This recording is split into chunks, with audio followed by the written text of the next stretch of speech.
I'm Dr. Ken Landau. Thanks for watching. Let's talk about ibuprofen. Ibuprofen is an NSAID, nonsteroidal anti-inflammatory drug like aspirin.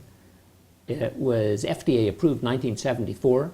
Still, it's the 35th most frequent prescription written in the United States, more than 21 million prescriptions every year, and that's just from the doctors. Now it's available since 1984 over the counter, and millions more people are taking the drug without the guidance of a physician.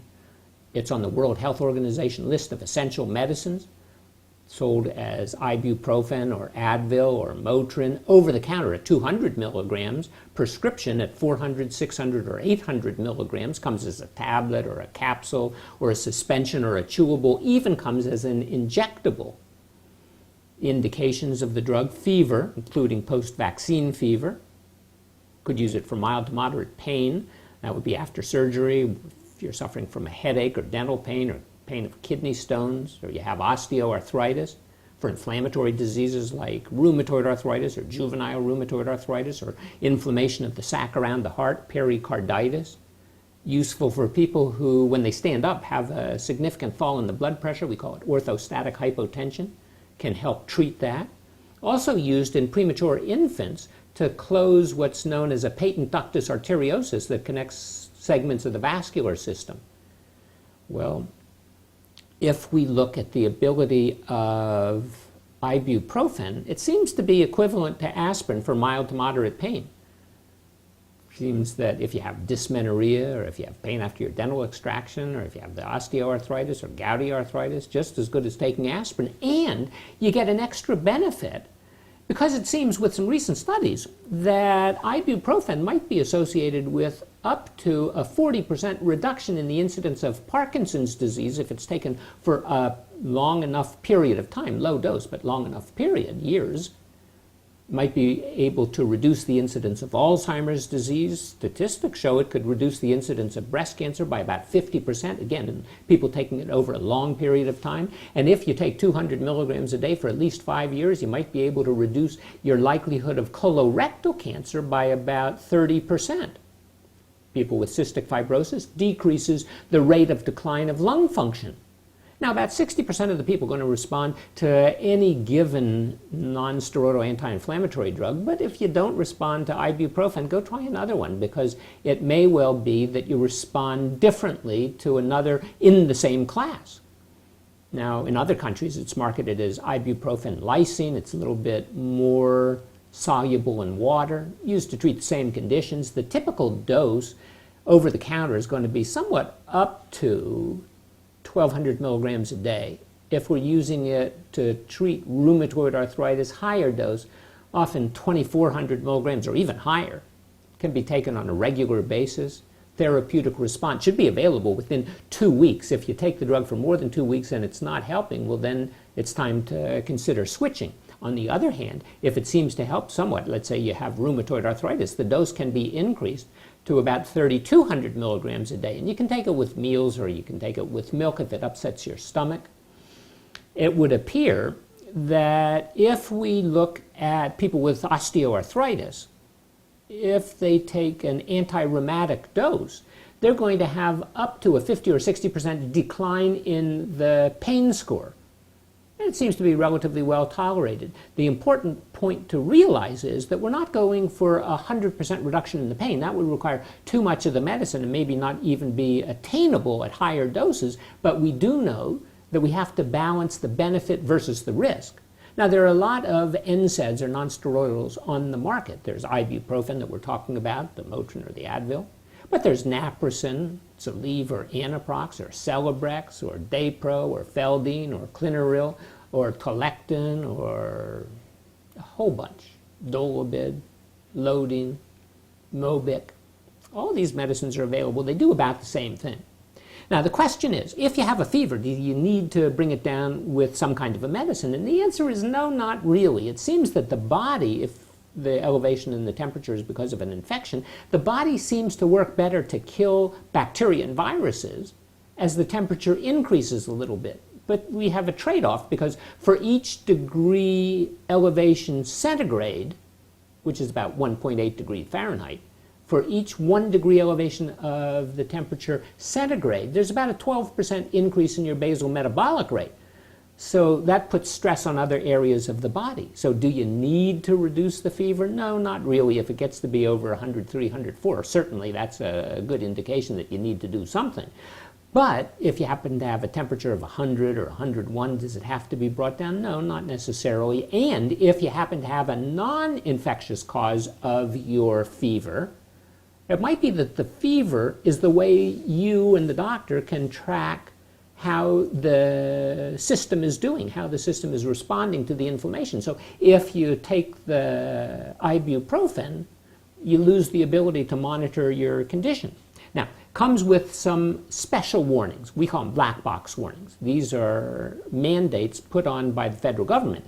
And they say that if you take the ibuprofen, it could cause an increase in the risk of serious cardiovascular thrombotic events, like heart attack and stroke. Sometimes can be fatal, and increases with the duration of use.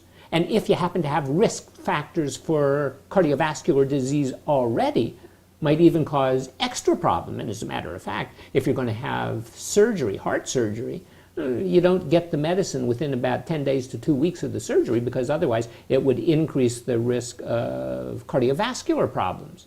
Now, there's no evidence that if you take the ibuprofen, that if you take a baby aspirin, that you can reduce the risk. No, it doesn't seem to work that way. Now, there's also a black box warning that suggests that people who take ibuprofen and the other nonsteroidals too are at increased risk of serious gastrointestinal adverse events, like bleeding and ulceration and perforation of either the stomach or the intestines, that could, in some individuals, be fatal and can occur at any time and without any kind of warning. But the elderly are at increased risk, and certainly if you have a history of problems with either aspirin or other nonsteroidals, then the drug probably isn't for you. On the other hand, if you don't have any history of significant problems, and you're talking about taking a 7 to 10 day course of the ibuprofen because you just had your tooth worked on, it would appear that the risks are very small. Other kind of risks, the standard risks, their side effects, would include heartburn and rash, and less GI bleeding seems to be associated with the ibuprofen than the other NSAIDs, reduction by about 50%, so that's important, but that will increase your risk if you happen to also have either heart failure, liver failure, or kidney failure. If you have asthma, you shouldn't take the drug. It can exacerbate the asthma, sometimes cause it to be fatal. So if you have what we call the aspirin triad, that's asthma and nasal polyps and allergic rhinitis, then definitely stay away from the drug. And if you happen to have any kind of susceptibility to bronchospasm, narrowing of the windpipes, again, stay away from the medicine. If you have allergic reaction to aspirin or other NSAIDs, stay away from the medicine. It can lead to either new hypertension, new onset hypertension, or to worsening of hypertension if you already have hypertension. And if you're receiving treatment, say with a thiazide diuretic, it might make the thiazide diuretic not work very well. Also can cause esophageal ulcers, increase the potassium, cause confusion, and lead to fluid retention that could be a problem if your heart doesn't work very well, because that might precipitate congestive heart failure. Now, as far as the kidneys are concerned, the kidneys require prostaglandins to get the blood flowing through the kidney. And the way aspirin works is to decrease the prostaglandins. So people who are taking the ibuprofen or any of the other drugs in the family have an increased risk of renal injury. And that risk increases especially if you happen to have liver problems, or if you have congestive heart failure, or if you happen to be elderly. Other kind of minor complications with the medicine include dry eyes and blurred or decreased vision, any kind of significant eye problem, obviously see an ophthalmologist. And sometimes people who are taking the medicine for connective tissue diseases like lupus or rheumatoid arthritis may develop an aseptic meningitis with fever. Obviously that needs to be treated. Well, cardiovascular risk. The cardiovascular risk correlates with underlying hypertension and with the likelihood of a heart attack. It seems that the chronic usage and the high dose usage seems to precipitate events, so much so that in 2015, both the Food and Drug Administration and the European Medicines Agency, which is the equivalent over in Europe, they added warnings about the incidence of heart attack and stroke in people who are taking the ibuprofen and other similar drugs. And as a matter of fact, in February of 2020, an article came out in the Quarterly Journal of Medicine suggesting that the ibuprofen might increase the risk of atrial fibrillation by about 30%, increases the blood pressure by about 3 to 4 millimeters on the systolic and about 1 to 2 millimeters on the diastolic, the upper and the lower numbers, and might increase the risk of your developing hypertension. Now, if you happen to have heart failure, it could make it worse because of the sodium retention. The likelihood of these problems, of course, at low dose, significantly less. Now, even if you've had some kind of gastrointestinal problem, it would appear that the ibuprofen is certainly a lot safer than aspirin. So they looked at people who had problems with the intestines, and they contrasted the people taking the ibuprofen and the people taking the aspirin. And what they found was that the aspirin obviously caused a lot more problem, a lot more gastric irritation. So it would appear that some people who are sensitive to aspirin under close monitoring, if there really is a good reason, can take the ibuprofen. But in the back of your mind, you have to remember that it can lead to serious gastrointestinal adverse events, including inflammation and bleeding and ulceration of either the stomach or the small intestine or even the large intestine that sometimes can be fatal and can come on without any warning symptoms.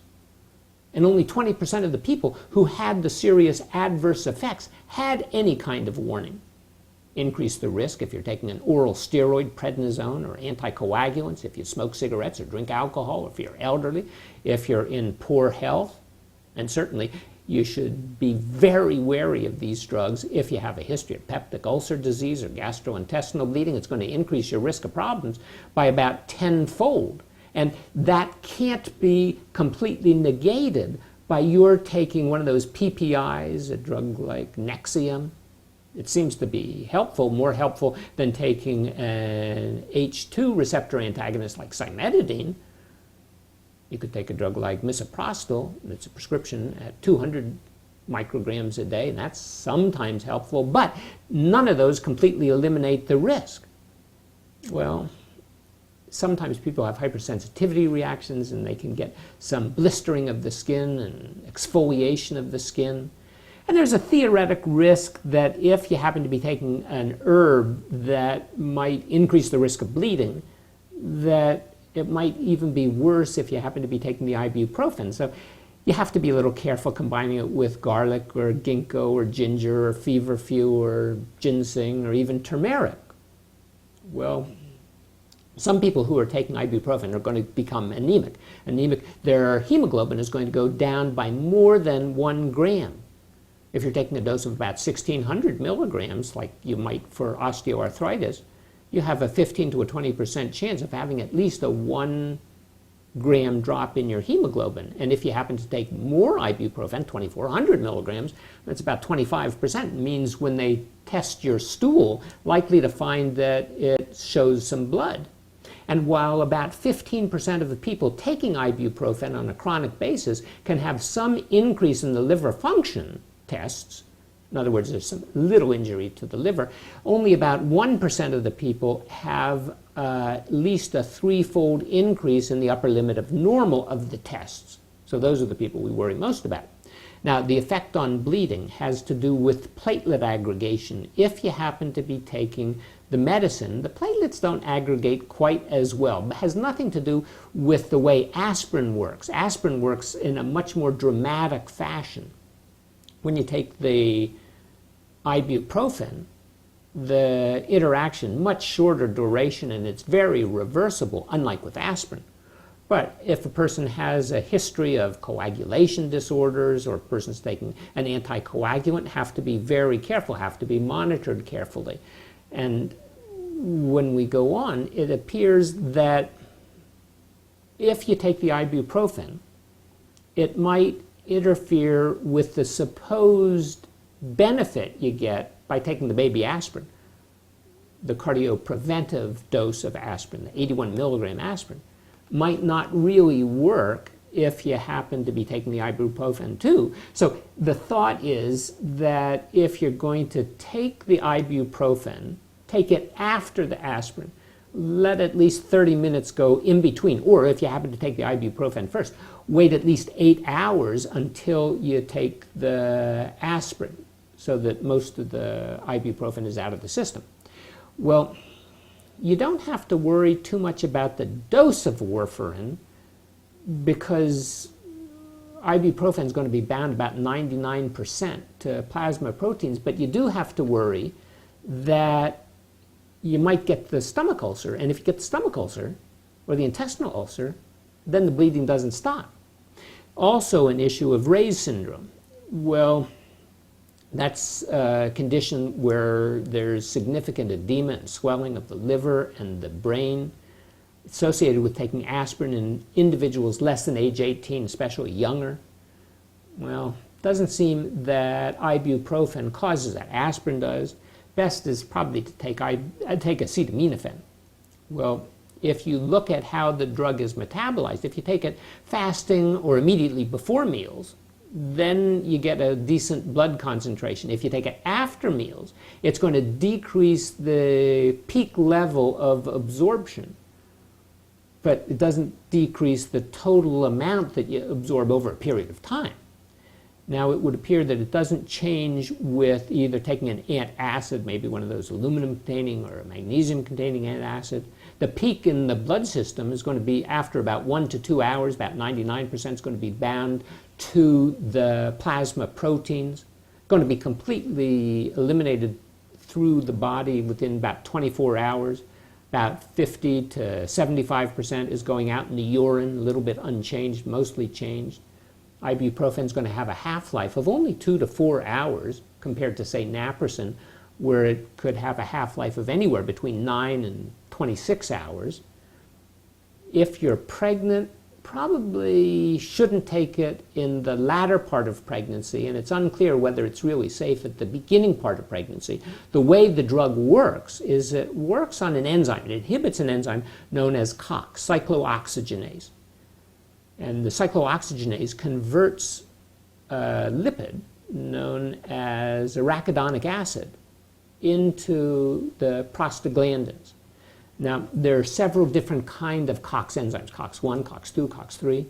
And the COX-1 is the one that controls the amount of protective mucus in your stomach. The COX-2 is the enzyme that leads to the prostaglandins that cause the inflammation and the soreness and the fever. The COX-3 has uncertain function. Think that maybe it works in the brain. Think maybe that's where acetaminophen works. But it's important to realize that ibuprofen is about 2.5 times greater in its activity against the stomach mucus-producing enzyme as against the enzyme that you really want to be treated against, the COX-2 enzyme. So you're more likely to get problems unless you take a COX-2 specific inhibitor. Well, what's the role of COX? COX has a very important role in the body.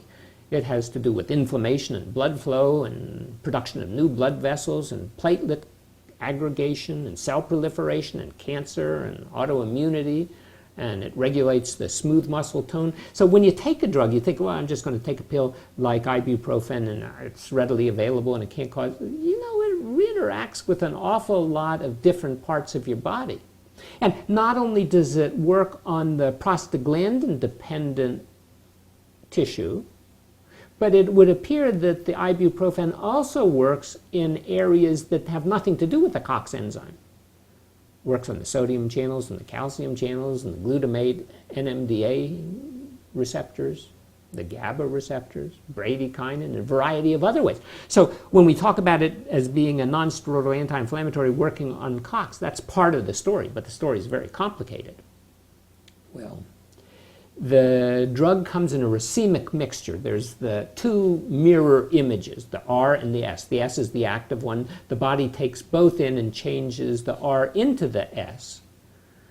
Well, you have to be careful if you happen to be taking some other kind of medicine. So if you're taking fluconazole, you're going to get a higher level of ibuprofen. If you take St. John's wort, you're going to get a lower level of the ibuprofen in the tissue. Interestingly, ibuprofen stops the body's own endogenous cannabinoid from being broken down. So the two seem to work together to reduce the pain and inflammation.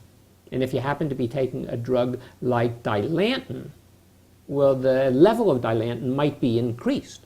Now, you have to be a little bit careful if you're taking some other drugs, especially lithium or especially methotrexate. And remember, it might negate some of the benefit you get from taking a diuretic, a thiazide diuretic, and it can cause extra bleeding with warfarin. So do be careful.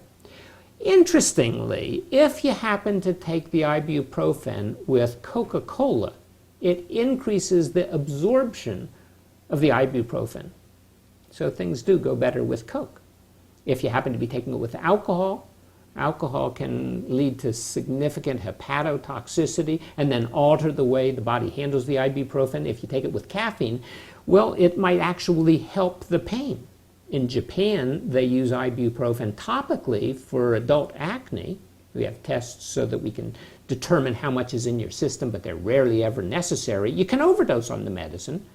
Overdose because you take too much of it and take too many different forms. You have it in your pain pill, you have it in your sleeping pill, you have it in this form and that.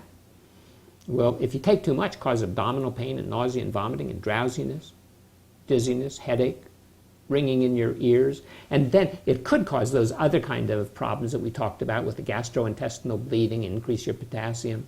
Actually can cause some seizures and atrial fibrillation. Overdoses are relatively common, but fortunately people don't typically get enough to cause significant harm. If you're going to take the medicine for a long period of time, probably ought to get a blood test every once in a while, get your liver and your kidneys checked every once in a while. Initially, the drug was discovered by Stuart Adams. He discovered it in 1961, working as working on an alternative for rheumatoid arthritis. Wanted to find a nonsteroidal medicine, and he and his group, Dr. Nicholson, described it in 1961, and actually he was the first person to use the medicine. He had a hangover, and he took the drug, and it seemed to work on the hangover, and that's sort of how the drug started its life. Well, it was approved in the United Kingdom in 1969, in the United States 1974. It became the first over-the-counter non-steroidal anti-inflammatory drug other than aspirin to be available, 1983, 1984. And when it was developed, we didn't really have significant alternatives, at least for those people who had rheumatoid arthritis or who had significant disease, and we wanted to treat them with something other than aspirin. Well, there also have been some warnings that you might have heard about lately regarding the safety of ibuprofen in individuals who have COVID-19. The French Ministry of Health came out in March of 2020 and said there might be a problem with the drug, but that was without any information. And shortly thereafter, we had statements from the World Health Organization, the Food and Drug Administration, the European Medicines Agency, and Johns Hopkins University, all saying, no, we've investigated it, and there isn't any kind of problem that we're aware of. Well, the drug is very inexpensive. Certainly over the counter it's inexpensive. You can buy it for less than $10 or $20 for a year's supply. You can get an extended release and enteric coated. You can even get it film coated, but it's generally not worth the expense. They say that if you get the film coated that it's going to be absorbed much more rapidly, about 4 minutes more rapidly. So seems to be a waste of money. So that's the story about ibuprofen or Motrin or Advil. It's commonly used, NSAID, can reduce pain and fever. It's good for chronic inflammatory conditions. Common pain syndromes, good for osteoarthritis and rheumatoid arthritis. But more importantly, if you take it on a regular basis, might reduce the incidence of breast cancer and colorectal cancer and Parkinson's disease. So there's more to the story than we currently understand. But the drug does come with mild risks. moderate risks if you happen to have some other underlying medical condition. So you have to worry about cardiovascular disorder, increased risk of heart disease, increased risk of stroke. And then there are the bleeding problems. So as with any other kind of medicine, use it wisely and use it only when necessary. Anyway, thanks for watching. If you enjoyed the show, please tell a friend, consider subscribing so that you'll be notified when we post new videos. I appreciate your interest. I'm Dr. Ken Landau.